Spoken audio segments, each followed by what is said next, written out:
Yo, yo, yo, yo, yo, yo, yo, yo, yo, yo, yo, yo, yo, yo, yo. Welcome back in the place to be. It's Jason Gooner TV.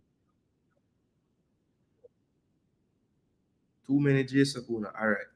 Big up on yourself, people. We're back again. You know, it's a midweek EPL this week. So we have games from tomorrow to Thursday. So you know it's Monday night before the first matches. So we wanted to run out and do the preview show. Yes, people, the preview show. Very tough, for multiple reasons. This show is tough tonight.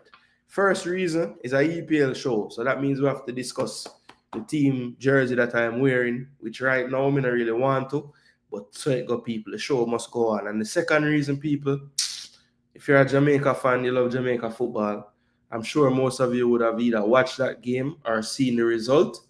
So commiserations to the Jamaica U20 girls. Needed a win tonight to get to the Women's Championship round in May. And they just fell short, conceding a goal late in the game. Drew 1-1 with Nicaragua. So Nicaragua booked their ticket advancing, and the Jamaican girls were left on the field in tears. So commiserations to the young ladies. Keep your heads up. Yeah, tough one. So we're just getting punched in the face constantly. The U17 boys out, U20 girls out. Whew. Rough, people, rough. So listen, we're going to take a mind off of that with some EPL convo. Tonight, of course, we're going to discuss all 10 matches like we always do. If you know this show, then you know that we also predict the fixtures as well. So yeah, we're going to do that as well like we always do. Last week, I want to big up again. The champion was CK. Big up yourself, CK. Had the best record. And of course, you don't want to be what these two were last week. That is the donkey of the week. And those two were float management and game bird. So I'm going to try better this week because, donkey in the week, 2 weeks in a row is not very good enough. Yeah, man, that's a tough one, Charles. Man, I tell you. Rough, bro. Rough. Yeah, man, rough, man. Writing was on the wall, though. Second half, we were getting pressured. And that keeper was stopping everything until she didn't stop one. And that was it. Night crew. Yeah, man, night crew, man. You know the thing set, man. There was also some JPL fixtures tonight. I know Vera lost, but I think Mount Pleasant won their game over Mobe. Let me see if I can just verify that real quick.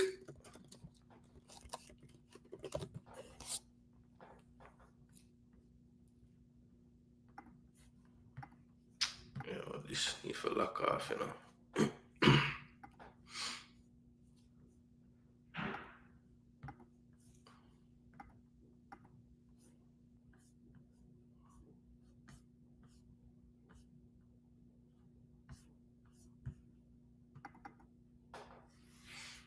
How am I going for that channel there?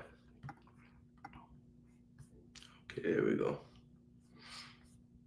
So the match them. Oh, it draw 1-1. Okay, good result that for Mobe at home. So it was our own goal in the first half. And then Weatherly got the goal for Mobe in the second half. All right, so Mount Pleasant held to a draw, and Arnett gave Veer 2-0. Goals early and late from Arnett, Fabian Reed, and Warner Brown on the score sheet again. So that was a doubleheader out at Catrinall tonight. That's 15 goals now for Warner Brown. All right, so that is it. Middle of the field was non-existent. I had to hit the gym after that loss. Yeah, bro. I never hit the gym. I hit something else. Yeah, Jano. It's like we curse. No, I mean, look, we definitely have our deficiencies, in a lot of phases of play, but I still feel like with better guidance, that team that we had especially could have gotten through over the line tonight, Again, similar to the U17, I don't think that the team is picked with a mindset of anything can happen, because clearly the coach don't believe in who he had on the bench, because it was clear that a lot of those girls were tired. And I know him not blind. He must have seen that, So I don't know. Bless up, Chili. What go on, bro? They are cuss about another failed youth team for Jamaica to reach somewhere, Chano. Stay humble, eh? Yeah, son. Humility is a good quality to have, And I have always been forced to exercise it during the EPL, Yeah, man, rough loss, man. I tell you. Feel it for the keeper too, because she saved with life whole heap of time in the second half there. And the first half too.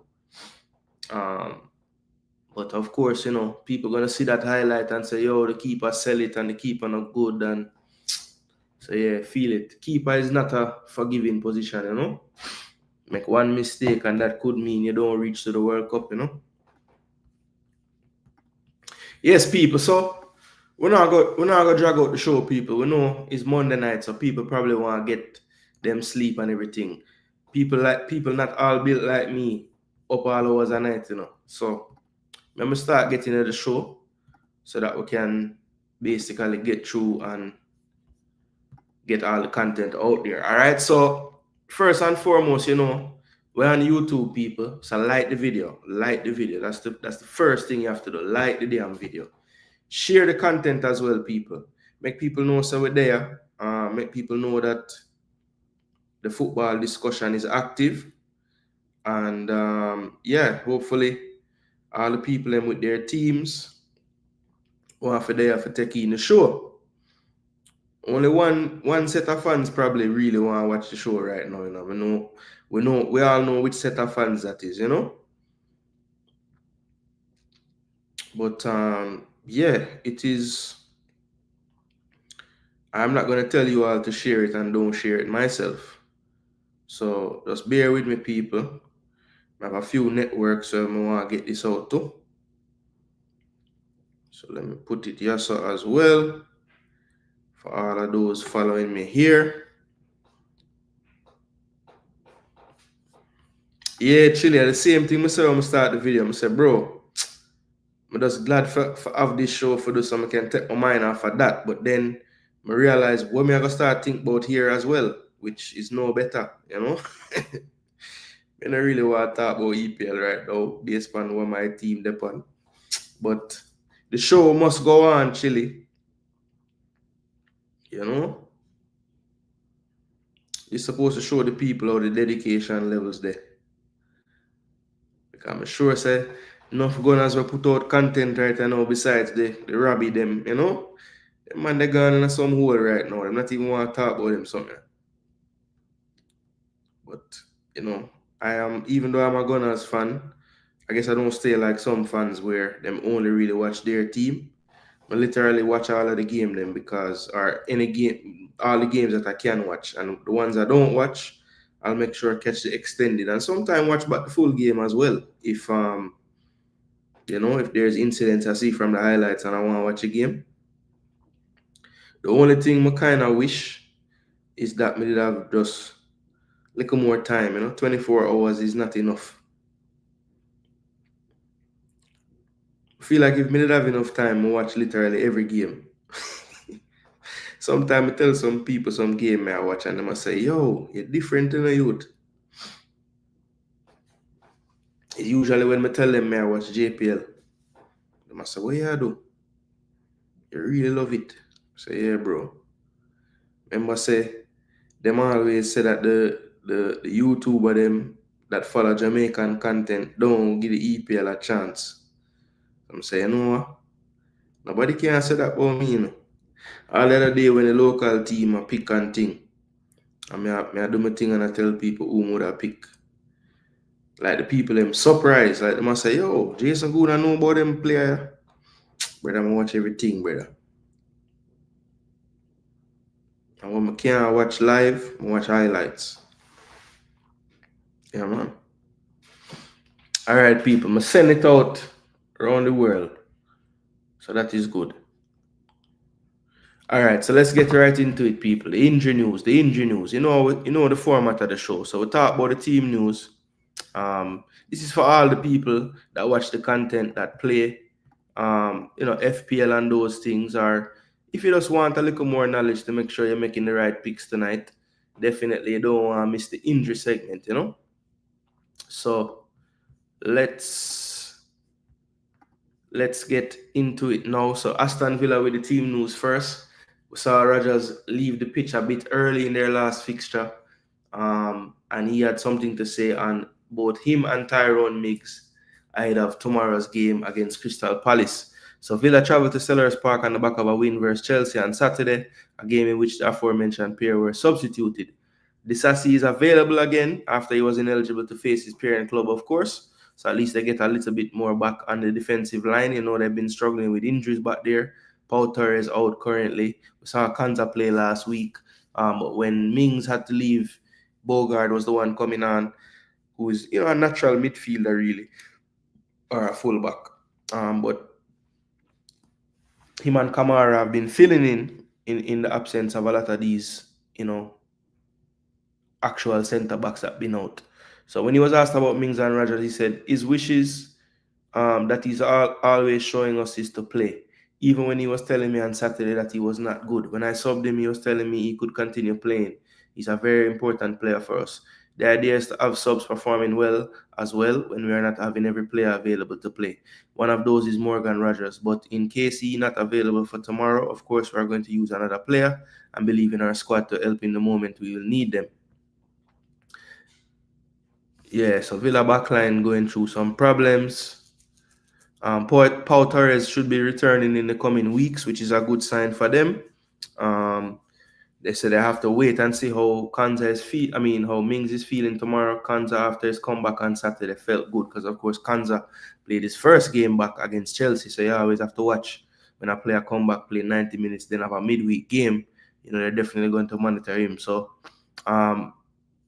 it sounds like Mings is a warrior. So if him can walk or barely run, him going to want to play.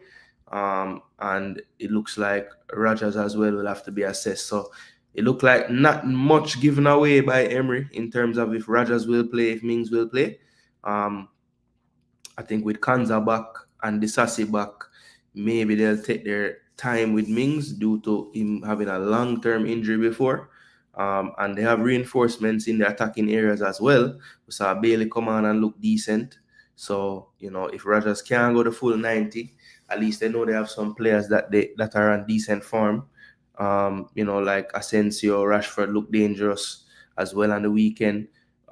Jacob Ramsey is back fully fit again too. So, they have some options that they can play if Rodgers can't start. But of course, Morgan Rodgers had a lot to their attack. So Emery would be hoping that he can play for this fixture. So that is the news for Aston Villa. Now, moving on to Enzo Maresca ahead of their fixture in the midweek. So Enzo Maresca had this team update today. Tricky Southampton clash. So he's trying to make sure that he tells the fans that he don't think his team can just run over Southampton. He's saying it's gonna be a tricky one. So Chalobah was forced off early in the Saturday's narrow defeat away to Aston Villa. Looks like it said he'll be out for 1 week to 10 days. So definitely not going to be available against Southampton.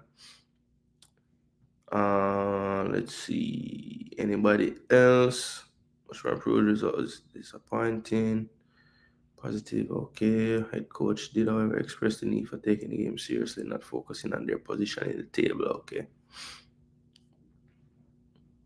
So Cole Palmer, the player on the match day flyer there.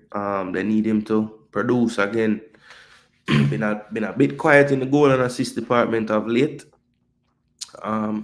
Chelsea fans love to cuss Nico Jackson, but boy, them chance creation really dry up without him playing. So Chelsea fans know what to no cussing, all right? The man is a key part of an attack, and you can see the difference when he's not playing, clear as day. even though in the Villa game they had their chances, and I thought that the game really came down to goalkeepers. Emi Martinez being much more solid than Jorgensen for Chelsea, so that made a difference. So it looks like Chalobah is out. Let's go to news with Brighton. I think this is the first match. Chile, you and your team are waste people. Yo, Chile say we not to look help from people who can't help themselves, Skull. Big up yourself, Skull. Same thing we said last week. All right, Dunk out, Veltman and Welbeck are doubts. Look, I think Brighton need to realize now that when Lewis Dunk don't play, them play better. I swear, every time Dunk play, them ship about 3-4 goal. Anytime him not play this season, I want to check the results when him don't play compared to when him play. But him are the club captain, so when him fit, him have to play. But brother, them have other options in defense where playing better. So Stupinian will be back. Dunk, there's no chance he will play. So their chances of winning just go up. I'm still concerned about Joel and about Danny. We have to wait and see how training will go today. They will make a decision. But these two are still doubtful. We have an important match again on Sunday, so we won't take any risks. So Brighton is in the FA Cup, so that's what he's talking about. Bournemouth, it's difficult to create a match plan against them, but it's difficult against any opponent. They are quite clear in their style of play. They play very intensely. I think they're the team with the highest high-speed meters, with the highest sprint meters in the league alongside Tottenham and Newcastle. So it will be a challenge for us to compete against them. Okay. And I break down them thing. So yeah, basically there's some stats news there. So Dunk out, Veltman and Welbeck are doubts. If anybody have eyes on any of those players for their fantasy or anything. Smith Rowe is another one from Fulham that's going to be a game time decision for Fulham. I won't bother pull up that press conference.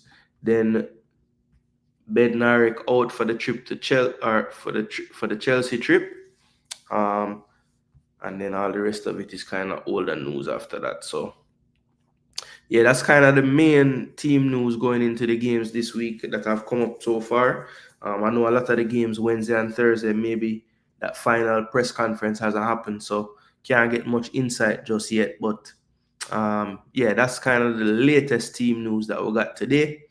And let's move on now to the first fixture of the week. Remember, people, share and like. And if you're new to the channel, please do subscribe as well.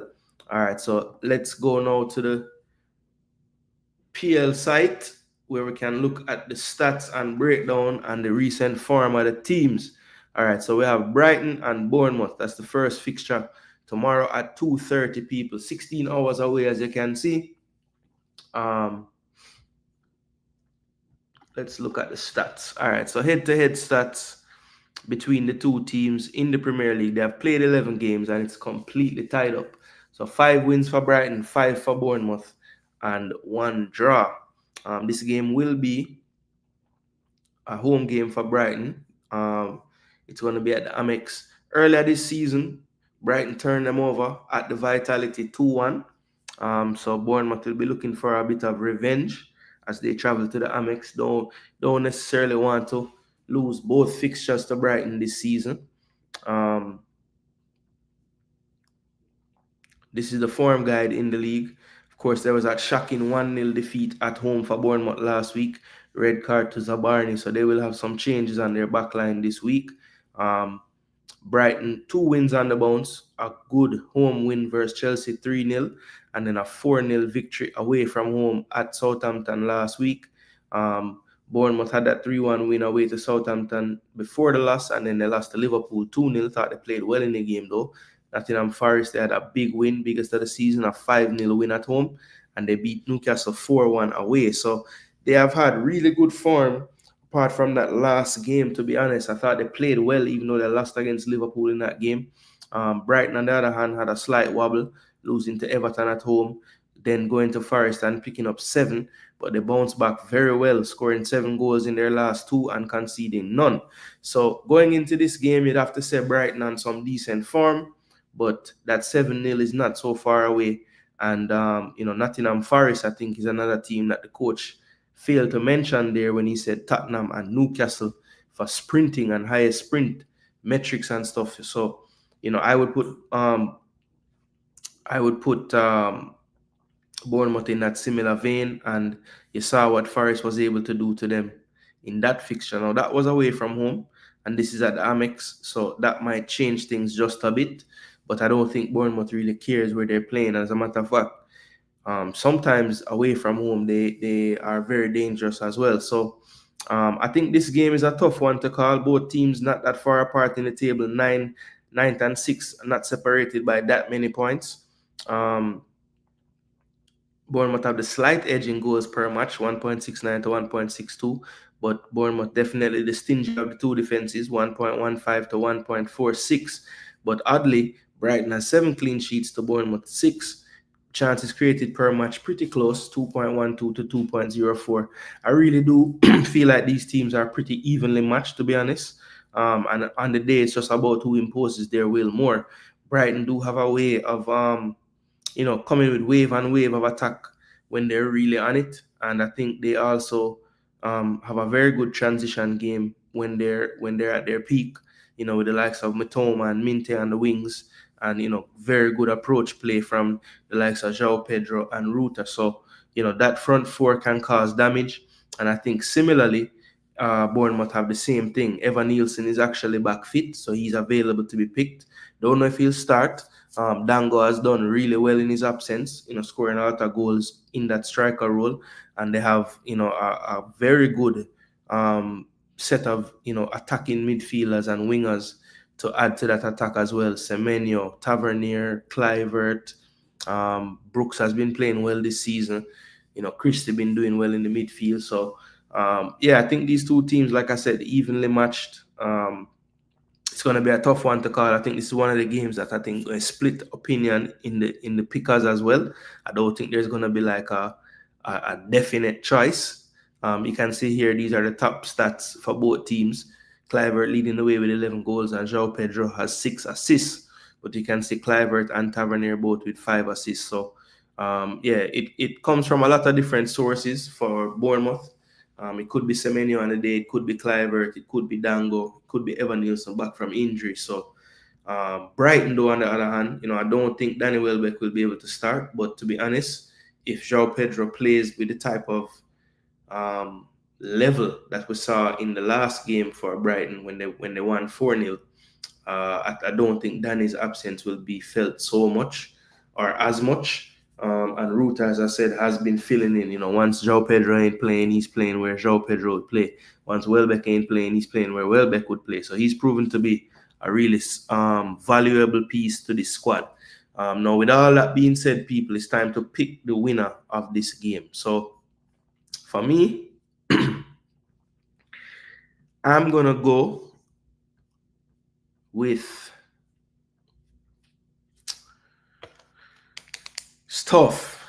I'm gonna say Bournemouth bounce back.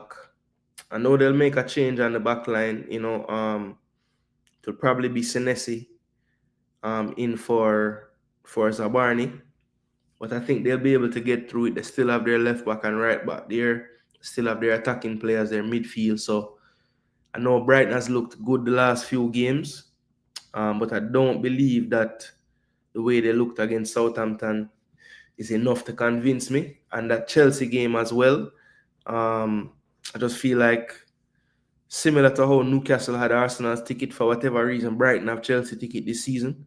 So, and remember, there's a 7-0 right around the corner for them. So, I'm trying to argue myself into saying Bournemouth going to win, All right, you know what? Let's go for the draw. Desmond 2-2, people. I can't decide who's going to win, so I'm going to say it's going to draw. Yeah, not their fault, that's true. Arsenal lost because short of attack. What their excuse to make Liverpool get their first win in over a decade? I don't make excuse. We're just not good at this current moment in time. Yeah, I have to salute that one there. 2-1 Brighton, says Skull. All right, Skull. I'm going to say 2-1 Bournemouth, but I'm going to lower it at the 2-all. Chile agree with the 2-all. Desmond 2-2. Yeah, man, people, and you don't know if you catch this tomorrow on the replay and it's before time at kickoff, just put in your full 10 matches predictions in the comment section. I will definitely add in. Biggs G, big up yourself. Float, big up yourself. I know normally, if you don't miss the show, Nitro as well. Mass Sports World as well. Probably drop the score them in the Discord already. So yeah. Who else? Duke. Probably touch soon. MSW. Big G, actually, Red Skull, Float Management, Nitro. Yeah, them are the people that will always sending them picks. All right, so that is my prediction for the 2-all Brighton and Bournemouth. I think that's going to be a very good game. As a matter of fact, there's 3 games starting at 2:30, and between the Palace Villa and the Brighton Bournemouth, I think those are the games I really want to see. So let's look at the stats now. Crystal Palace and Aston Villa, people, they've played 25 times in the league, and it's quite even. 9 wins apiece, and 7 draws. So very, very even. But as you can see in this fixture, typically the home team usually win out. So they drew at Villa Park earlier in the season 2-all. And last year, as you can see, 5-0 for Palace in this fixture at the end of the season. 3-1 early in the season at Villa Park. So yeah, always the home team is winning. The last time the home team didn't win was their most recent game, and that one ended in a 2-all draw. Recent form, Crystal Palace got a 2-0 away win, lost to Everton 2-1, 2-0 away win at United, lost at home to Brentford, 2-0 away win. So something has to give here, because Aston Villa, away from home, losing, had 4 home games in the last 5 and only was able to pick up 6 points in those 4 games. So draws with Liverpool, Ipswich and West Ham, and then last week getting that 2-1 win with a late goal after the mistake by Jorgensen from Asensio. So yeah, something I have to give this week, people, because Crystal Palace always win against Aston Villa at home, but they haven't won a home game in their last 2 tries against Everton and Brentford. Now, so far this season, as you can see, 13th place for Palace, 8th place for Villa. Goals per match, 1.44 for Villa, 1.19 for Crystal Palace. Palace with the better goals conceded per match, 1.23 to 1.52. Aston Villa with only 3 clean sheets all season. Wow. Crystal Palace with a whopping 8 compared to them. Chances created per match, 2.26 and 2.08 in favor of Aston Villa. Both have 3-1 wins for the biggest wins, and worst defeat 5-1 to Arsenal for Crystal Palace, and 4-1 versus Spurs away from home for Villa. So Watkins leading both teams with 12, but Mateta right there with 11 as well. Duran gone to Saudi on 7 goals. Assists Eze 5, Watkins 5, and Digne with 4. Munoz with the most tackles has been playing really well of late. Scored a brilliant goal last week. So yeah, this one, people, as I said, rough to call, because in the history of this fixture, the home team looks like they're typically winning.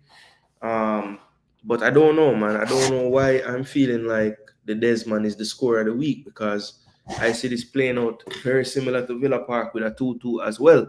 I think both teams will create problems. I think Crystal Palace is a little less vulnerable to attacks right now. I think Villa, sometimes them just give up too many chances, take a lot of liberties building out as well, and typically will make a mistake or two. So I think Palace will make them pay a couple of times. And I think Villa, though, right now have a decent attack brewing. So I think they will create chances as well. So I'm going to say 2-all. I'm going to say 2-all in this fixture. Leaning towards a Palace win, to be honest, but I'm going to say 2-all. Villa show some fight and get a result. Bless up, Float. What go on, bro? Chile said 2-1 to Palace. All right. So Chile and Red Skull agree here. 2-1. Yeah, man. Big up, Float. Big up, Float. That was one game I do already. Brighton, Bournemouth, and Crystal Palace, Aston Villa, I don't know. Yeah, man, big up, bro, big up. Smash that like button. I know you're going to do it still. Yeah, so basically, we don't talk about that. Aston Villa and Crystal Palace. Let's see with the injury concerns, if Leon start this game in November. This was the starting lineup. So Bailey did start this game. Rogers, John McGinn, and Watkins.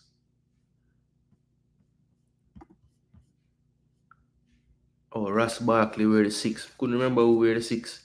Him scored that day there. Yuri Tillemans. Defense was Matson Bogard at fullback.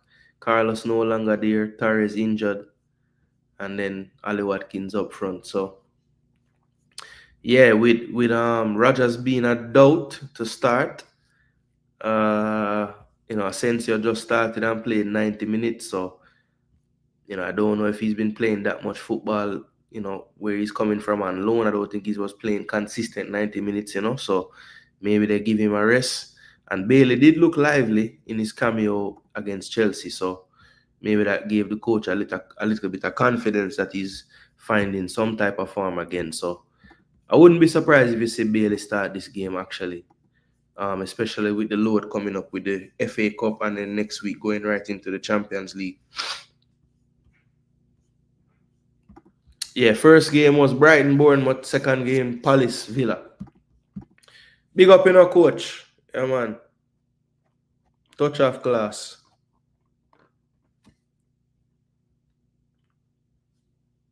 Coach said 1-1 Villa match. Yeah, me agree with the result, but not quite the scoreline. But me agree with the result. Draw me settle.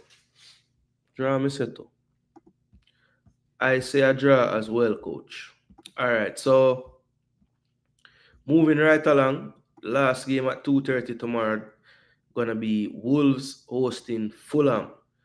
So these two teams, not really that close in the table, but I think quality-wise and stuff in certain areas they're probably very similar too. I just feel like Fulham has done a much better job defensively this season than Wolves. But Mateus Cunha is probably the most informed player of the two teams in the game. So, you have that player on your team and it's going to give you a chance. In the Premier League history, Wolves have actually done better. They have 8 total wins to only 3 for Fulham, with 6 draws out of the 17 they have played. Their first meeting this season, Wolves turned them over at the Cottage 4-1. That was probably Wolves' best day of the season, to be honest. Cunha had a brace that day. Hopefully, they would love to repeat that at the Molineux this game. This is the form guide right here. 2 wins out of 5 for Wolves. 3 wins out of 5 for Fulham. Last week, got the big win at Bournemouth, did Wolves, and Fulham lost at home 2-0 to Crystal Palace. Not a very good result for them. And that came on the back of 2 very good results for Fulham. 2-1 away to Newcastle at St. James Park and a 2-1 home win over Nottingham Forest. So some good results in their last 5. Wolves, had that 2-0 home win over Villa. That was a big win for them. And then they had losses to teams that are way above them in the table. Away to Chelsea 3-1, home to Arsenal 1-0, and away to Liverpool 2-1. So that's basically the form for these two teams. 1 in 17th, 1 in 10th, but Wolves did get 5 points clear of the relegation zone now. So a little bit of breathing room. Fulham in 10th. Goals per match, Fulham just edging them 1.46 to 1.38. And as I said earlier, the difference in these two teams this season has literally been defense and goals conceded. Only 1.35 goals conceded per match for Fulham to 2.08 for Wolves. Wolves do, shockingly though, have 1 more clean sheet than Fulham on the season, 5-4. And chances created, again, slight edge goes to Fulham, 1.85 to 1.65. So yeah, goals on the season, of course, Cunha is leading that. Jimenez with 9, Iwobi with 7, Anthony Robinson. Still the highest assist getter as a defender this season with 10, 8 Nori and Cunha 5 and 4 assists apiece. So that's pretty much the statistical breakdown. Fulham and Wolves, as I said earlier this season, Wolves turned them over 4-1. Will there be a repeat of something similar at the Molyneux? I don't really think so. But yeah, I honestly feel like Wolves will get a goal, but I think Fulham gets 2. So I'm going to say Fulham bounce back after that poor performance last week and get this result. But I do think Wolves score because Cunha is on the field. And if him don't score, I'm going to set up somebody to score. And I'd say 2-1 to Fulham. I think Iwobi gets a goal this week. Yeah. Iwobi. And maybe Moniz off the bench. Or Jimenez will score in a little while. Maybe him get one. But I think Fulham going to win this game 2-1, people. Yeah. Wolves get a big win last week. But I think Fulham want revenge from earlier in the year. Because normally Fulham play down to them competition. You know? But you see, through them get 4-1 earlier in the season, I think they're going to be motivated. And they're going to get this victory 2-1. I'm tempted to go even 3-1, you know, but I'm going to say 2-1. 2-1, 2-1, 2-1.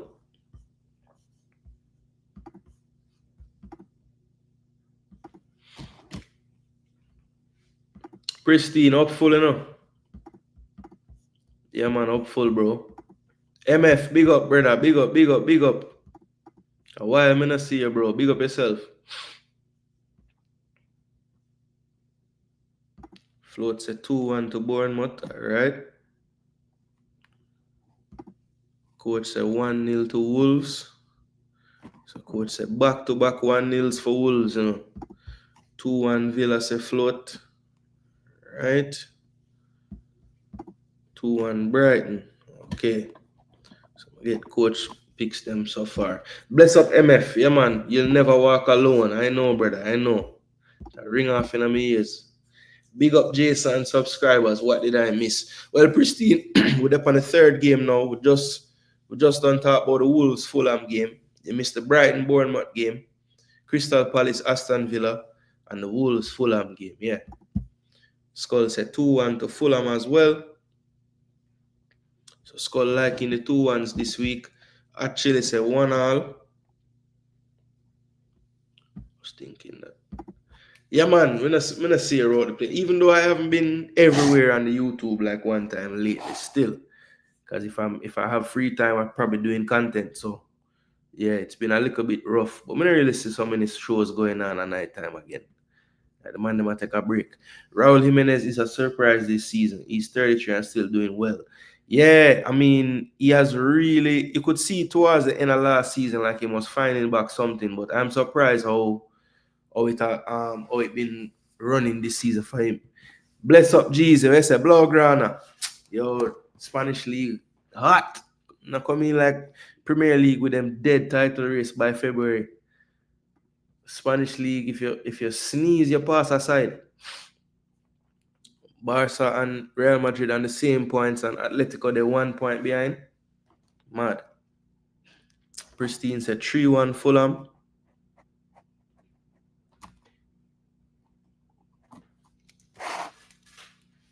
Bro, if Liverpool lose the league, this will be the second biggest comeback in EPL history. Liverpool now lose no league. The only way Liverpool lose the league is if a next side challenge. Because Arsenal we can't win no bag of game in a row with this team or whatever right now. It's not happening. Because we're not going to be able to keep a clean sheet every game. And that's basically what we have to do for win every game is keep a clean sheet and chinks a 1 goal. Because we ain't scoring no bag of goal. Bournemouth 2-1. Alright. Believe me, when I scored a 2. Yeah, with them, it would have to be our next side, bro. And sitting everything them for make a run and win 12 in a row. Forest, I think can win 12 in a row. No side can 12 in a row. Yeah, if that happens, I don't think Liverpool fans can talk about us battling anything. Cause that would be horrible. Especially if it's we. And it can't be we. So it have to be our next side. So if them lose to our next side, that means we are 6 points clear of the next person. So that simply means 17 points enough to make up. It's not gonna happen. There's no way it could happen. would have had to. I mean, we would have had to like basically not lose again, and we don't have the capacity, as the man said. We don't have the capacities, so it not gonna happen, bro. All right, next game, people. Chelsea and Southampton. This should be easy, right? Chelsea just going to win, right? Well, let's look at the head-to-head. A 49 game them playing in the Premier League. Wow. Chelsea got 27 win, Southampton 11 and 11 draws. Last time them play, Chelsea give them 5-1 away from home. This is the form guide though. Only 6 points from 15 in the last 5 for Chelsea. Back-to-back away defeats at Villa and Brighton. Home wins against West Ham and Wolves, and away loss to City. So it looks like at the bridge they get the job done. Southampton 3 points from 15. Their one win coming away from home though, 2-1 over Ipswich, but they lost at home twice in a row to Bournemouth and Brighton, 3-1 and 4-0, 3-1 to Newcastle, 3-2. So Southampton letting in too many goals. Chelsea scored 5 on them, but this Chelsea team is not firing like they were in December. 7th position. I think when they played them in December, they were probably 2nd or 3rd. Let's see, goals per match, 1.85. Under 1 is probably the lowest goals per match of any team, 0.73. Then you have goals conceded, 1.38 to 2.35, one of the highest conceded as well. Only 4 clean sheets for Chelsea, 2 for Southampton. Chances created, 2.54 for Chelsea, only 1.23 for Southampton. So Coley P leading the stats, 14 goals, 6 assists. Jackson 9 and 5, Noni with 7, Enzo with 4 assists.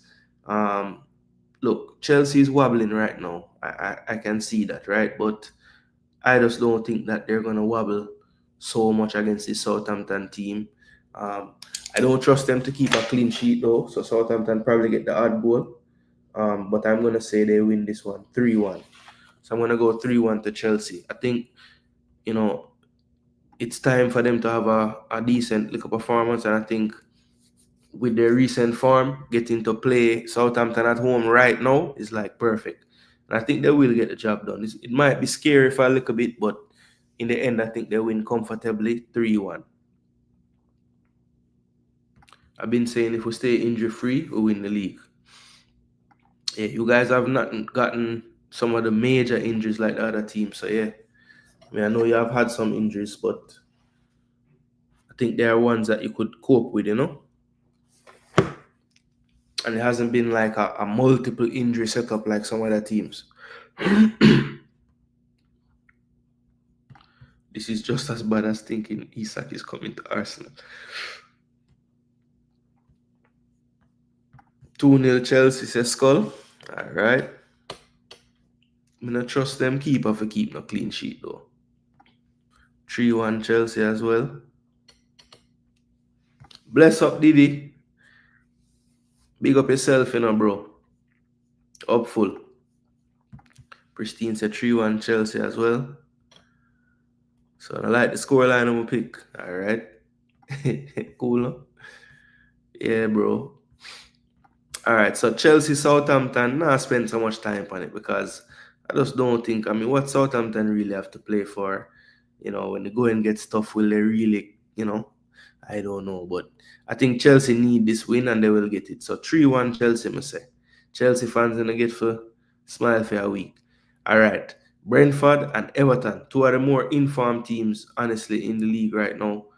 Everton did draw with Man U, so I have to take some points from them. But 7 times played in the Prem, 3 wins for Everton, 2 for Brentford, and 2 draws. This match drew 0-0 in the match at Goodison Park in November. But that was Dyche ball. This is Moyes ball. Never thought would I say David Moyes reach a team, and we're happy to see some attacking football, but man really open up the team. You can see them attacking with more numbers now, playing a more front foot style. So yeah, we love it. Everton is no longer a team that you have to avoid watching because your head might explode from just boring football and negative football. They have 3 wins, 2 draws in their last 5, so unbeaten in 5. I don't know when Everton has said that more recent times. They drew with Liverpool, drew with Man U, beat Crystal Palace away, beat Leicester 4-0 at home, and 1 away at Brighton as well. So very good form David Moyes comes in with. Brentford, on the other hand, have 3 wins and 2 losses from their last 5. But back-to-back wins away to West Ham and away last week to Leicester. They are looking good, especially Mbeumo, Wissa back on the score sheet, which I predicted before the weekend as well. I figured Leicester would be the team for them to start to get back on the score sheet and get back on the assist sheet.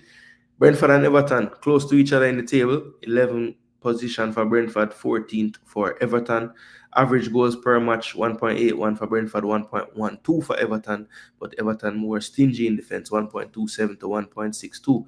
They also have 9 clean sheets to only 5 for Brentford. Chances created, though, definitely favors the hosts. 2.19 chances created. And on the other hand, for Everton, 1.58 chances created. And Mbeumo is up to 15 goals now with Wissa on 12 and Shade on 7. So the front 3 doing the business for them. Damsgaard, talked about him being an underrated player last week.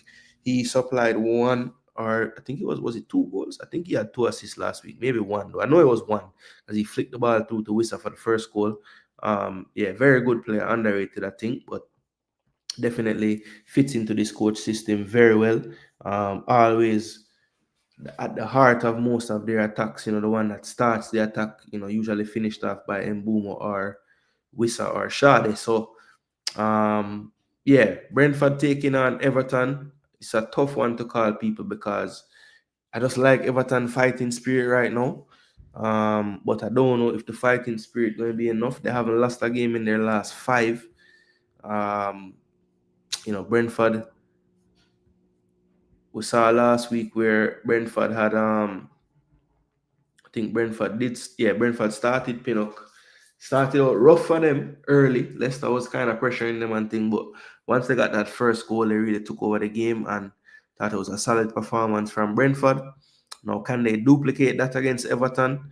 I think Everton is going to cause some issues for them, more issues than Leicester. I definitely like the looks of this Everton team under Moyes so far, just playing with a lot more confidence, better, turning into a prime Lukaku from when he was at Everton all of a sudden. So they have a threat up front now that we didn't see before. But with all that being said, I like Brentford at the G-Tech. I don't know if they'll be able to shut out Everton again, so I'm going to say Everton get a goal. But I think Brentford's attack is going to prove too much on the day. But not by much. I'm going to say they win by the odd goal. So I'm going to go 2-1 to Brentford. I think Everton snaps the unbeaten streak. Pristine said 2-1 Brentford as well.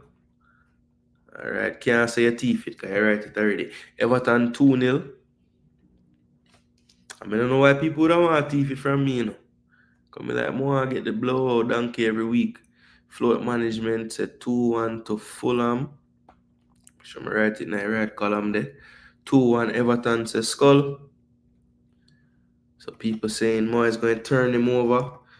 3-1 to the Blues. Float.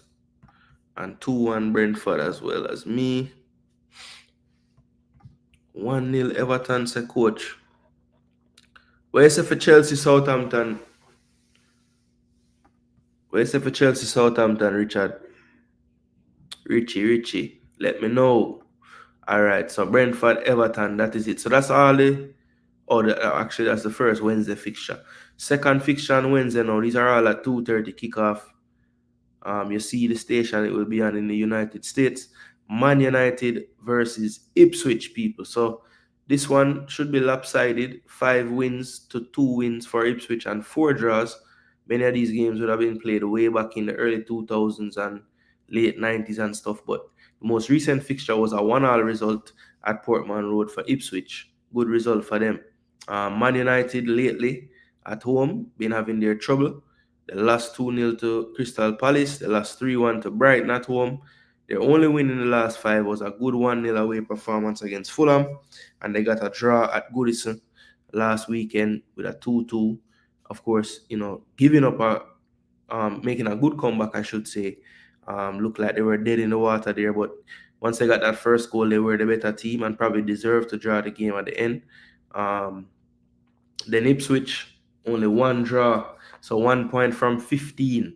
Not the best go of it for Ipswich in their most recent games, 4-1 losses to Spurs and Liverpool, 6-0 to City, 2-1 to Southampton, a loss, and also their best result really at Villa Park, that 1-1. Very good result for them. If you look at the tail of the tape or the stats, 15th position for United, 18th for Ipswich. Average goals scored per match. Man United just over 1.15. Ipswich at 0.92. 1.42 conceded per match to 2.08 for Ipswich. 7 clean sheets for United, only 2 for Ipswich. Chance created per match 1.92 for United, 1.35 for Ipswich. Liam Delap leads all teams with 10 goals. Bruno Fernandes and Ahmad, sadly for United fans, out right now, 6 goals. Assist leader, Ahmad and Bruno again with 6, and Jack Clark with 3 assists, one of which come in last week on that brilliant finish by Omari Hutchinson right at the edge of the box. So for me, Man United at Old Trafford spells trouble every time, and I don't think it will be any different. I think Delap and his cohorts, Omari and everybody, cause some issues, and I'm going to say that this game ends in a draw again, just like at Portman Road, 1-1. All right, people? Yes. Sorry, United, I'm not giving you the win. All right, coach said 3-0 to Chelsea. Fair enough. Pristine said United 3-1. 2-1 United. Big relegation battle, said Chile. Yes, Cole, me agree. 1-1, bro. United are going to find a way for not get the 3 points, brother. I tell you that. See, Chile all said 2-1 to Ratted for Ipswich. I wait for somebody if you pick them, It was you, Chile. I lean that side more than the other side still. But I keep my 1-1. I have a feeling to go draw. So Man United Ipswich people, boy. I don't know. This man Amarim. I don't know how United fans feel about this, but this man not getting any results, brother. And I know you have to give him some leniency because of the situation, but boy, such man on the 8 never do this bad for United. Nottingham Forest and Arsenal people. So this one, probably the closest contenders that play this week in terms of league placement is the 2nd and 3rd place team. Stats in the Premier League: 15 played Arsenal with 10 wins to 2 for Forest and 3 draws. When they played earlier, it was a 3-0 at home for Nottingham Forest. For Arsenal, sorry. I think we have won 4 of our last 5 against Nottingham Forest. The only win coming in a 1-0 win end of May 2023. So that was the last time they beat us. And the recent form of both teams, Arsenal with 3 wins, 1 draw, and that most recent loss, 1-0 at home at the Emirates to West Ham. Then Nottingham Forest having their first little wobble, I would say, since they have been really pushing to solidify themselves in that top 3, top 4. They only have 2 wins from their last 5 games, with a tough defeat last week. Fought back well in the second half, but couldn't quite get there. 4-3 lost to Newcastle. Away from home at Fulham, they lost 2-1. Last time they played at the City Ground, though, they put a whopping 7 past Brighton. I really and truly feel like Arsenal are going to face them kryptonite. Any team that is comfortable playing low block and can counter with the type of threat that Nottingham Forest bring. I think Arsenal always struggle with the defensive transitions, bro. Even the goal that we conceded last game, it was all about defensive transition. We're in 2nd position, Forest in 3rd. Average goals per match were just under 2 at 1.96. Forest at 1.69. Goals conceded per match, though, we have the edge there at 0.88 to 1.27 for Nottingham Forest. Clean sheets 10 though for Forest and 9 for Arsenal. Chance created per match, Arsenal just under 3 at 2.73, Forest at 1.81. Biggest win 7-0, as I said before, 5-1 for Arsenal away to Crystal Palace. Worst defeat is 2-0 at Bournemouth, and worst defeat for Forest is a 5-0 away to Bournemouth. So goals, Chris Wood double up the highest Arsenal scorer. Kai Havertz, who is out basically for the rest of the season. Gabriel Martinelli not out for the season, but out for right now, and he's on 6 goals. Saka and 10 assists, still leading a lot of people, but we hope to see him at some point before the season is over. I think I saw pictures of him finally on the grass with the players the other day, so hopefully he's about a week or 3 weeks, at the most out, but we shall see. I know at this point I wouldn't really be rushing him back anyway, but let's see how it plays out. I mean, we still have other competitions to fight, so I don't know. Hopefully Saka can come back though, because we need some help.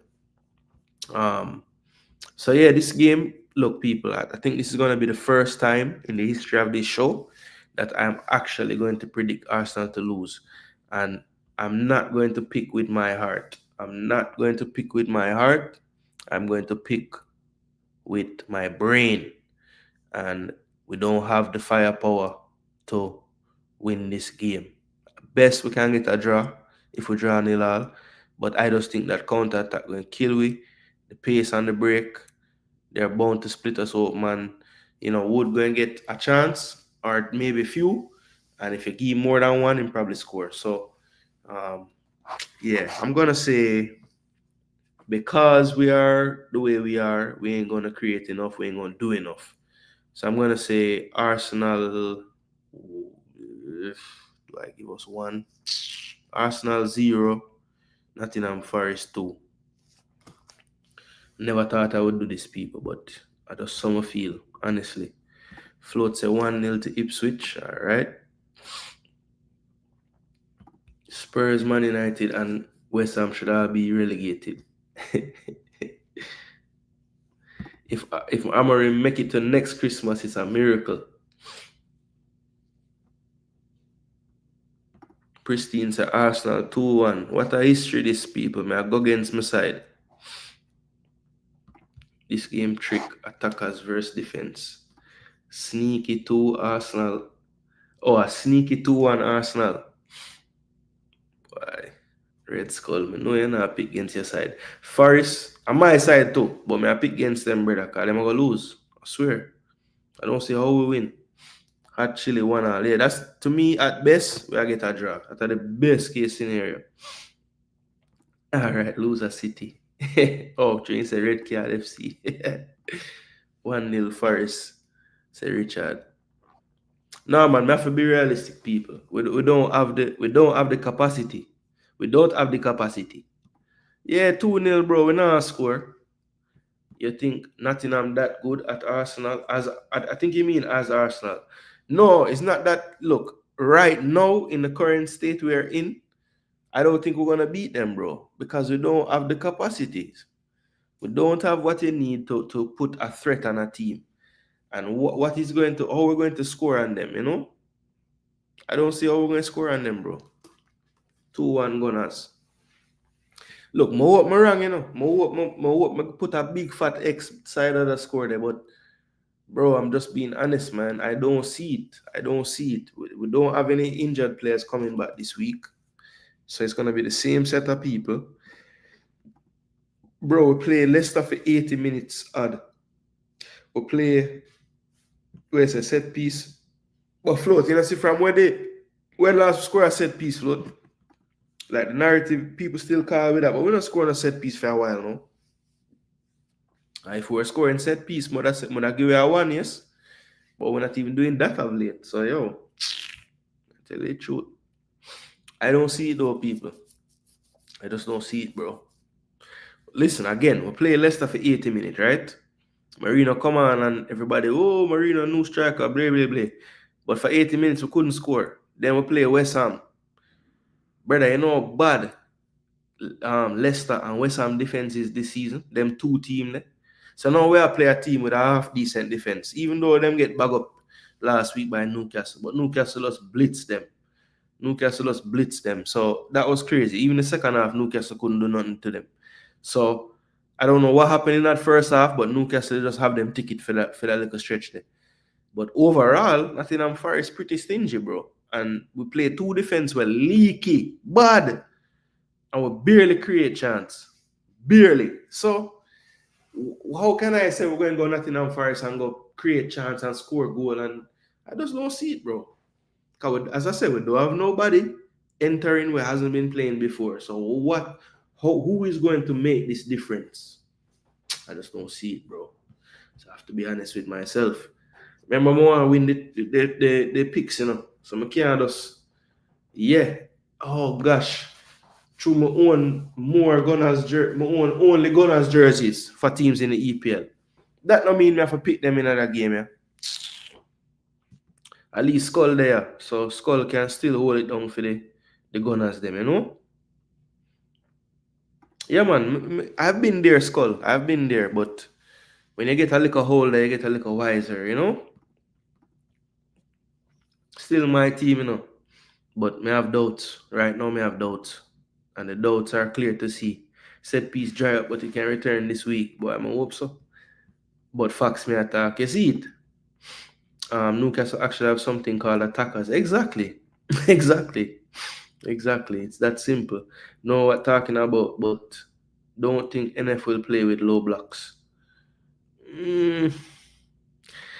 Remember, you know, even though we don't have attackers, you know, we still have the same defense and midfield just about. So we have the ability to possess the ball. And remember, Nottingham Forest average about, 28 to 35% possession in every game, no matter who, even when I play Southampton, they will have 27, no, not so low. They will have like 36% or 38. And Southampton have all of the ball. But them don't even want the ball. Them literally want your team to be in an attacking posture just so that they can break on you fast. And Arsenal is so vulnerable to that, bro. That's why when we play Newcastle them two games, they look the way they look. Because Eddie Howe just employ that same tactic there and mash up. It's not even necessarily a low block, it's kind of a mid block, you know. But all they want to do is make sure Gabriel, Saliba, and the back line get out of the defensive position, and then them just a kill with Elanga, Hudson Odoi, Gibbs White driving, Arsenal kryptonite them there, man. And then Forest have a forward where just find the spot them, one cross, boom. Zinni will make the difference. Red Skull say, you know. Zinni false 9, goal bench. No, if I was Teta, honestly, I'll go back to the team we'll start against Leicester. I'm going to just try the Marino off the bench thing again because that worked. You know, so you might as well do that again. Facts, Everton, Newcastle, no West Ham. Yeah. Yeah, people, so I don't talk about Arsenal. Go ahead. Sure, man. Board full like what? So 2:30, Spurs and Man City, people. Tottenham Hotspur Stadium. This perennially, recently, has been one of the most entertaining games every season. Whenever City go to play Spurs on this ground. So 55 games played, people, in the Premier League history. And just to show you how Man City is a hurry come up side. 29 wins total for Spurs.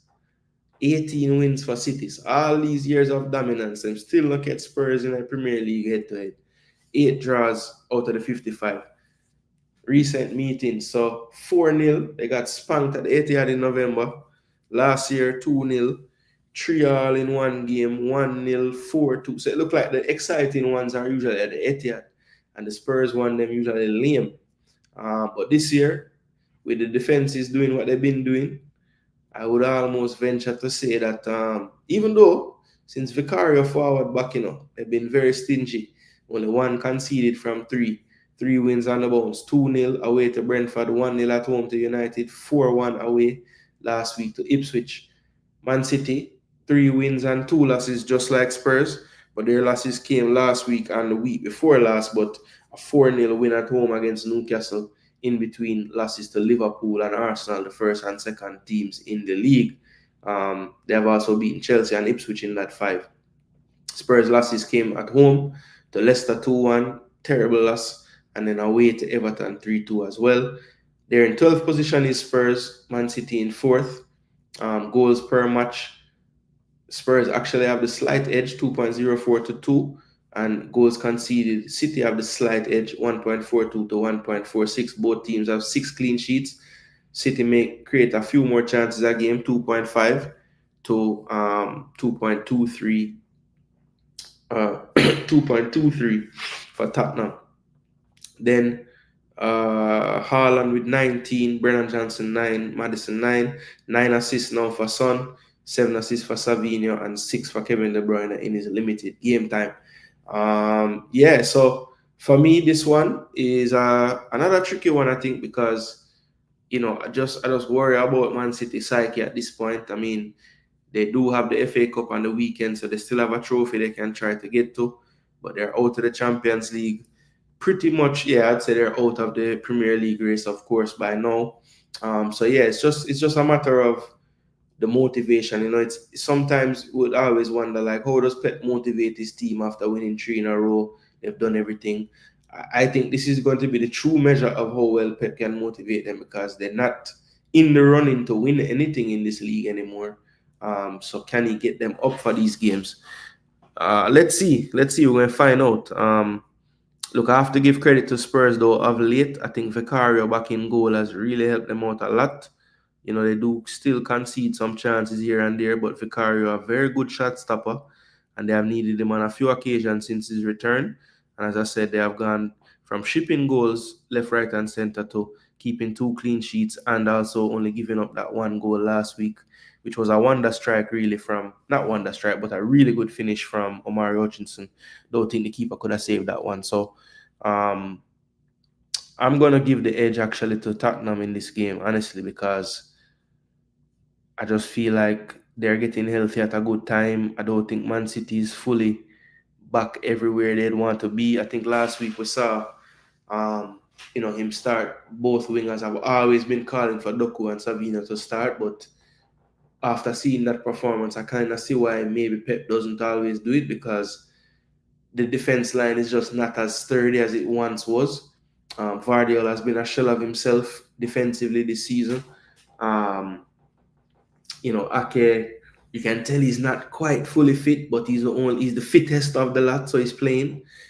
Diaz is not fit enough to start. He's only coming off the bench and stuff. So I think Spurs is a bit more healthy on the back line. I think in their injuries and stuff, they have unearthed a key player for them, which is Jed Spence. So they're just in a better space right now, I would say. Brennan Johnson just returned. Son looked like him finding decent form. Maddison doing his thing. Still no Solanke, but they're finding a way to make it work, because they went out and got somebody in the transfer market, Matis Tell, who I don't think he's like showing up goals wise and assist wise, but definitely is a presence with his movement. I think he's opening up a lot of space for the likes of Son and Brennan Johnson on the wing as well. So I'm gonna say that Man City just wobbling their way to the end of the season, and I think Spurs, as I said, finding a bit of a rhythm. So don't think it will be as lackluster as it was against Liverpool, because Spurs ain't as good as Liverpool, but I just feel like Man City is going to lose this game. I was leaning towards a draw, but I'm going to say it's a 2-1 win for Tottenham. Some mad picks this week, bro. Bless up namesake, Wagwan. Yesterday, I said Liverpool the same thing against City. Entertaining is a strong choice of words. Entertaining to me. Tottenham 3-2. Yeah, man. I think Spurs are gonna win too. Yo, this are history, people. My predict say Arsenal are gonna lose and Tottenham are gonna win. So yeah, they might revoke my Gooner name tonight. But I just see people. You're saying that like we haven't lost to Spurs at least once every season in this dominate era. That's true. That's true. Even in this era of dominance over them in the league table, somehow them always get points from one in these games and sometimes win. Don't let them peer pressure you to sell the people cuckoo juice. No, nobody know peer pressure me, brother. May I keep it 1,000. 2-1 Tottenham say coach. All right. Touch of class say 2-1. City 2-1 say Skull. So Skull is the real the real Gooner in the building. Man say Arsenal are gonna win and Spurs are gonna lose. If them lose this top four, going to be hard for them. Yeah, that's true. Spurs 2-1, as a wise man once says, we don't have the capacity. Exactly. Yeah, man. Two away I do the same foolishness. We don't have the capacity for the certain things, but not for those certain other things we needed. So, yeah. Totally get it there. Totally get what you're saying there. Skull are dead. We have more player that. Yeah, Skull say, nah, buy that, brother. We in a worse position. No. Stop it. Not even when he winning trebles. We're not winning at Spurs away, bro. The City team, sometimes it's good to dream, but not today. When you don't want them some, what? Them some bugs there. Okay, yeah, they're on the moon. Two all Spurs City say float. All right, lucky in that for float. Yeah, bro. Jano namesake, we need to do a La Liga prediction, you know. Cause La Liga race hot. That when you come in like, I don't know what it's coming like. It's coming like Mount Pleasant in the JPL to rat it. Big gap. We need a playoffs at the end. Like JPL. All right, Liverpool, Newcastle. This one should be another good one, people. At Anfield, I think these two teams have some of the best home atmosphere between Newcastle and Liverpool, honestly. But Liverpool, they'll be in a celebratory mood, you know. I think Slat said it in the press conference, and him say, yeah, fans gonna chant and sing and ray, but we know we still have the work to do. So Slat doing a good job of keeping his head down, not you know, over speaking too much in the press conference about the lead and all these things. 59 games played, Liverpool been dominant, 35 wins to 11 with 13 draws. It was a 3-all draw at St. James Park earlier in the season in December. One of the more exciting games this year. This is the form guide. 11 from a possible 15 points for Liverpool, good enough to give them an 11-point lead. They do have a game in hand, but still 11 points.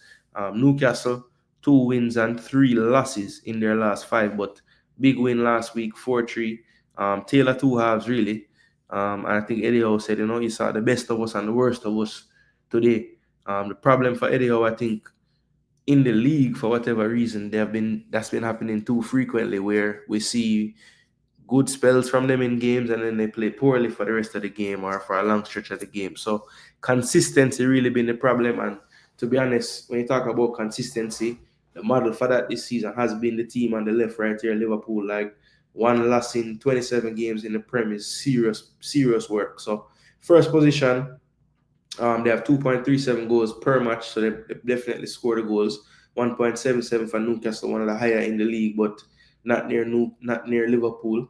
0.96 goals conceded per match, 1.38 conceded by Newcastle. 11 clean sheets for Liverpool, 8 for Newcastle. 2.93 chances created to 2.08 for Newcastle. Now Salah, of course, leading everything. 25 goals, 16 assists, probably the highest in Europe. Isak with 19, Diaz with 9. Diaz has really cooled off of late. Not as effective as he was earlier in the season. Jacob Murphy, 8 assists, having his best output season I can remember so far. And Trent has 6 assists on the season. Trent, you know, looking like he's probably out the door at the end of the year, but definitely looking to leave on a high note with a Premier League title, which would be his second for Liverpool. So yeah, Liverpool, Newcastle, it should be a good game, I think, people. I think Newcastle will have some confidence that they can score goals at least based on their performance last week. And if the first game that these two teams met is any indication, I think there will be goals. And even in the last time they played at Anfield, it was a lot of goals as well. Liverpool coming away 4-2 victors. So I see goals in this one for sure. So I'm gonna say this one ends probably 3-2 to Liverpool, or 1 or 2, 3-2. Newcastle get some goals too. I think Newcastle actually played decent in this game. But yeah, 3-2 to Liverpool is what I'll go with. Don't see any kind of upsets this week, but I think Newcastle put up a good fight. Pristine agrees, said 3-2 as well. Chile said 2-0 Liverpool. So another control performance. 2-1 Newcastle. Yo, Skull, I hope you win this week picks, bro. I swear. That would have made me the happiest still. Salah probably beats the assist record, to be honest. Yeah. Because I think he's 20, right? Yeah, he should. Based on what he's been doing so far. I mean, he's on pace for 34 and 22 or 23 or something like that. Two also Richard Edwards. Right, I was leaning that, but get Liverpool edge, yeah, man. 2-1 float management. All right, after everybody we are picking real time. So let's move on now. As I said, people, this should be a really good one. So take it in. And then there's only one game Thursday, and that is West Ham and Leicester. So this game, people, let's take a look at the head-to-head. 33 games played, pretty even actually. 14 wins for West Ham, 12 for Leicester, 7 draws. Most recently, though, at the King Power, one of the few good days for Leicester this season, a 3-1 win over West Ham. I think that was probably right before my boy lose the work, if I'm not mistaken. Don't think you're going to tell me the manager, though. Horrible. I'm not telling you the manager's star. It's not good.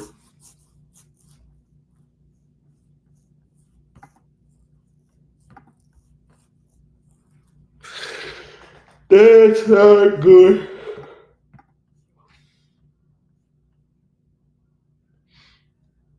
Oh, so this was Rude first game.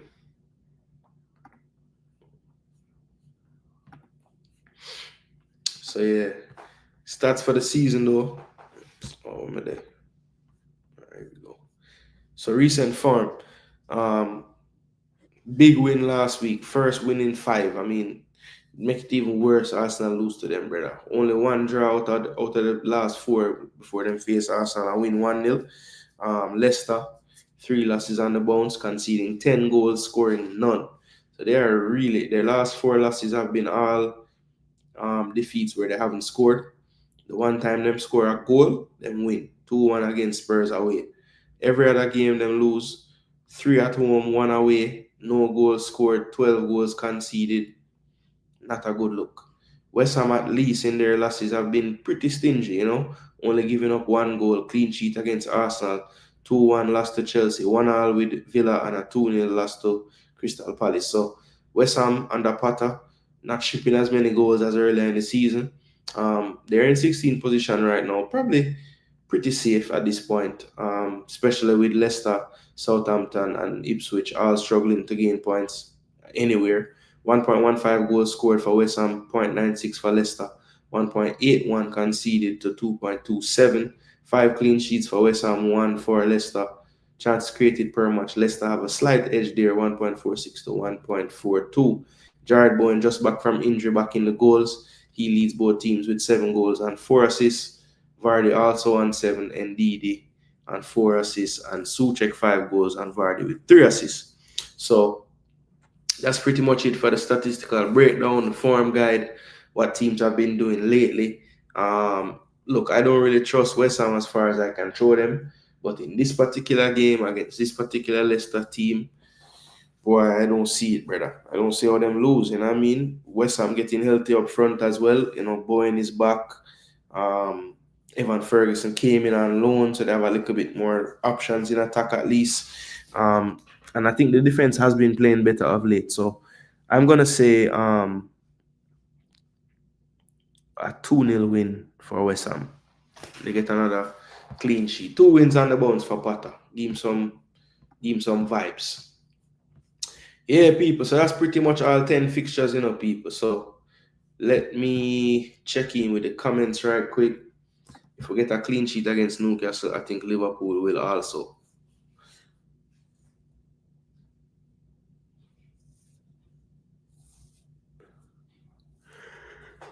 Oh, I see what you say. I see what they say. Yeah, I don't know what happened to Newcastle that day. 2-1 West Ham United. Sir Richard Edwards.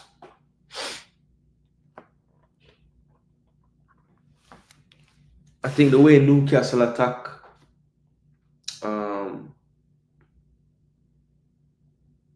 don't know. That's a good point, though, to be honest. West Ham 3-0 to pristine. I said Leicester just there, forget bag up. 3-1 West Ham. Somebody I go pick the other team, you know. No? 2-1 West Ham. And 3-1 West Ham. Say float. Yeah, bro. I don't know. But yeah, people. Hate that, you know. All 10 fixtures in the books. You don't know tomorrow is, 4 matches. And then Wednesday we have another 5. And then we get a brought up on Thursday. 3 o'clock, 1 game, West Ham and Leicester. So, yes, people. As I say, it's always a pleasure to bring you this content. You don't know. We have fantasy team set up and everything. So we're ready for that. I'm not showing them a fantasy team when I can tee from. I'm showing them a draft team for the week. So these are the team I'm going to start more than likely. No, I'm not start Ryan a goal. Yeah, I have to start Ryan a goal. But I'm seeing if I can find a keeper real quick. Any keeper out there? I don't want to start Ryan this week. Boy, picking slim. Alright, I'm going to try Areola, yeah, man. So I try Areola against Leicester. So Raya, rub bench, my friend. Areola, get out there. I start Mitchell, Semedo, and Collins. I'm still going to try start Rogers because I feel like if him fit him, I'm going to play. Konate would have started over him, but I just feel like Newcastle going to score. Don't see the clean sheet. I'm going to pick up Minte this week. I've been kind of on some good form. Salah go win me the league. Just like him, I go win Liverpool the league. Foden, it almost dropped him instead of Iwobi, you know. Because I don't call down Iwobi if he score tomorrow, but I don't know. I'm not get rid of Foden star, because if City feel like score, Foden probably gonna do something. Semenyo, I've had him pretty much all season, stuck with him. Consistently decent. I'll pick up Evan Nielsen since he's back from injury. I know Bournemouth have a tendency for bag a lot of goals when they bag goals. So my thought is whoever's striking will get something. I'm just worried that Dango did so well in his absence. Maybe them don't bring him back from the start, but I'm going to try. I think them going to concede against Brighton away though. So I'm not start Oyster, I'm not start Konate. That's a one of my team then, people. So I find me, I'm glad me look. Areola needed to get on the team. Alright, so let me pick this team now for this league. So I have Verbruggen and I have Henderson against Villa. So I'm going to go with Verbruggen. I don't know if he will keep a clean sheet or not, but I don't think either one of them really have a high opportunity to keep a clean sheet. You know, Villa usually get a goal somewhere. And plus, I already was planning on starting Mitchell. So I never really want to double up with the Crystal Palace people. Which obviously, if Mitchell keep a clean sheet, then I go vex. But at least I know I get it from Mitchell. And plus, Mitchell can come off before them score and all kind of things. But the keeper can't come off most of the time. Nico Williams, I start him because him I play Arsenal. I'm going to think Arsenal go score. Konate. Why should I start Gabriel over Konate? I not do it, you know. Even though I think Newcastle will go score, I definitely think Forest will go score. So, yeah. Gabriel can tande. Alright, what Mill do though, Mill? Should I start Lewis Hall though? Because Lewis Hall on form, you know. And just get 2 assists last week. Well, I'm not really on farm other than that, but him always have an assist chance, you know. How much assist him gone? 7, 2, 3, 4, 6, 7, yeah.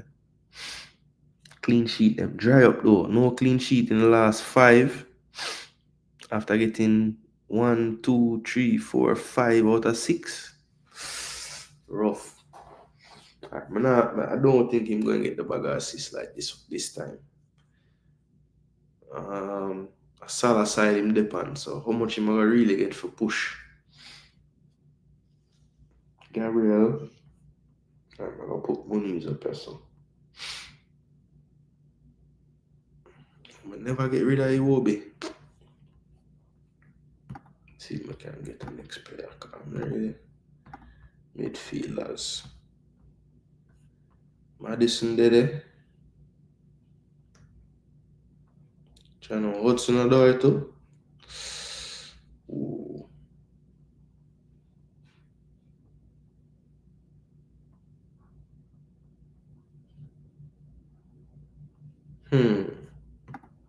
Really dash for Kudus, you know.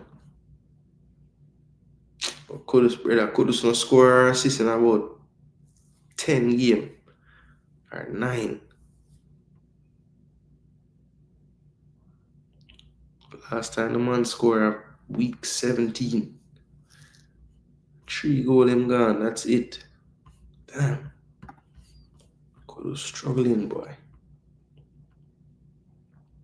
See if there's any gems. Doku will probably never play again. Man, they never get no extended run out. Pedro Neto it is. That's a mad pick though. I should probably replace Waneri. Because I think Arsenal, Waneri is going to be held back by Arsenal, is it? Forest United, Chelsea. Channel Star. Sorry, Ethan. But Neto, Chelsea now no strike. I'm have to go do something. I like the matchup. So yeah, people, and I get me some decent little last minute adjustment picks, you know. So thank you. Thanks a lot. Alright, people, I hit that. Don't know, you know. The U20 girls them scoring some bangers. Yeah, the damn rep girl, Andreen Smith goal, the Nicaragua goal. Some way out shot. Yeah, man, big up Pristine, man. Respect for participating in the picks and good luck to you, you know. Hopefully you're not donkey. But hopefully you don't win the champs, because that mean you want to win. Sorry. But yeah, people, I'm not go stretch the show past a certain time tonight. Nah lie, people, man, a little bit tired, so I'll get a little bit of rest. You don't know, EPL games will be going on the next 3 days. So I probably won't do any EPL centered content until Thursday night. I'm gonna try to do that Thursday night show because a lot of things going on this week. But as I said earlier, people, the show must go on. So look out this week. I'll make some thumbnails for some content. I have some time during the day on Wednesday. So my hope is that I can stream the Reggae Girls game while they're playing. Just go ahead and stream it and do a live watch along for that. And definitely at some point, maybe tomorrow night, have a reasoning time episode. Anybody familiar with my Jamaica content know I put out that where, you know, have about 2-3 topics for the show and just kind of have a discussion about whatever it is the topics are about. So of course I want to give credit and time to the U20 girls and their quest to make the championship round of the CONCACAF qualifiers. Of course, we know they fell short due to a draw tonight, but definitely want to just talk about that team, some players I saw, some things that I would have done differently that could have gotten us a different result. Same thing like I did with the U17, just to kind of, you know, look, there's no point only talking about the things that Jamaican teams do when they are successful, because I think that's the best way to improve is, really trying to learn from your mistakes. So that is really what I intend to do this week, is just come out with some content surrounding the U20 girls and also the senior girls as well, talking about their trip to Peru, what I saw in the first game, players in the squad that I'm liking, that I'm seeing, players that I don't think are at the level anymore or right now. That is going to be a show that will definitely happen at some point this week. So that's how it's going to run this week. Trying to do the match live watch along Wednesday for the second game in Peru. Also want to do a reasoning time episode kind of featured around the U20 girls trying to qualify, and also the senior reggae girls. So talk about players in the squad, what they've been up to. Some players maybe that could consider themselves unlucky to miss out. I was able to be in the press conference for the squad announcement and did ask about a player or two. So if you didn't hear that, please go and watch the press conference from the pre-match when the squad was announced and everything. And also there was a press conference today for the post-match, which I had the pleasure of asking a question. Good press conference as well. Good questions asked. The coach was very straightforward in his answers. So yeah, man, give Coach Busby and JFF Live and them a strength, and go drop a like on those videos and watch those videos as well. Game Birds dropping his 10. So Brighton 3-2 over Bournemouth.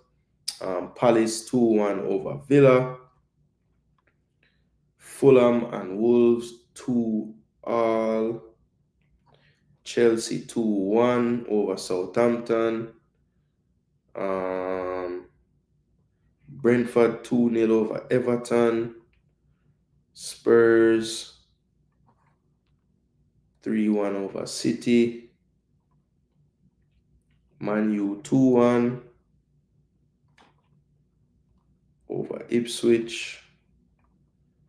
Forest 2-0 over Arsenal. Wait, don't mess up now. 3-2 Brighton. 2-1 Palace. 2-0 Fulham. 2-1 Chelsea. Brentford Everton 2-0. Or 3-1 Spurs. That's what throw off everything. And then you say what? 2-1 United. 2-0 to Forest. 3-1 Pool and 2-0 West Ham. Alright, got them Game Birds. Big up yourself, bro. Yeah, man, hopeful, bro. Hopeful. Better late than never. Yes, they are sisters. I believe. I mean, I guess they could be cousins too, but I'm thinking they're sisters.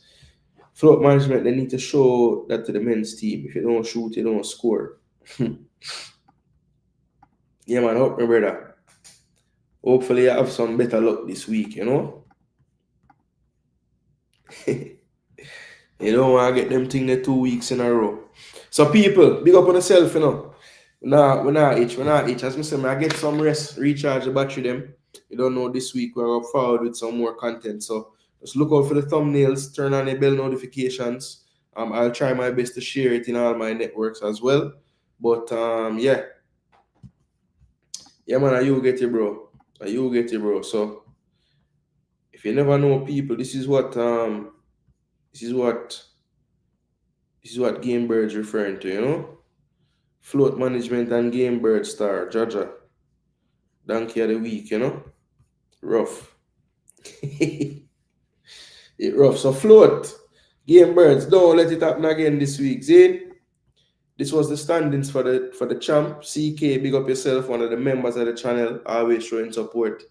Blessings, my G. You were the champ. Hopefully, you get a chance to drop it in the comment section before the game them tomorrow.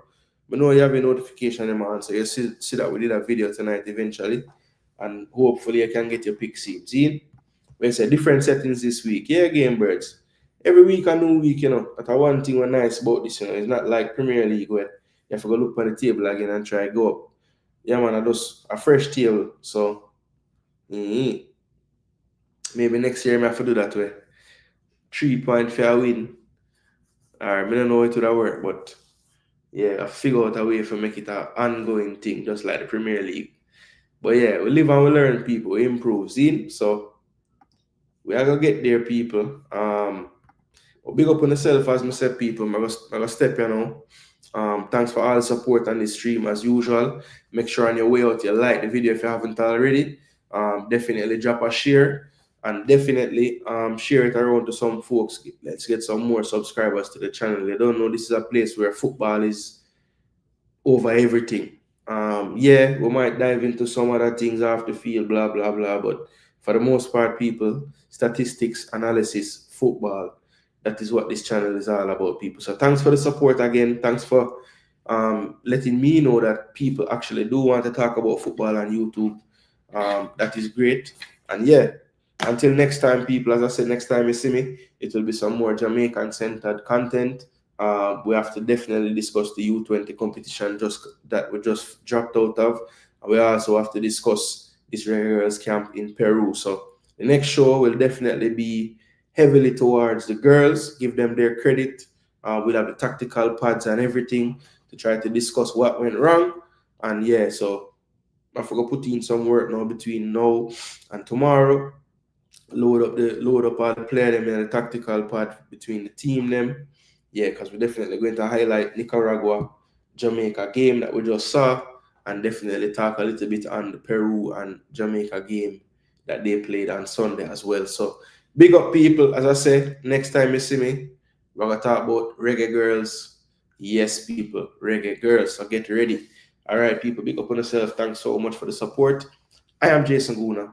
This is Jason Gooner TV. And until Thursday for the EPL, we are out.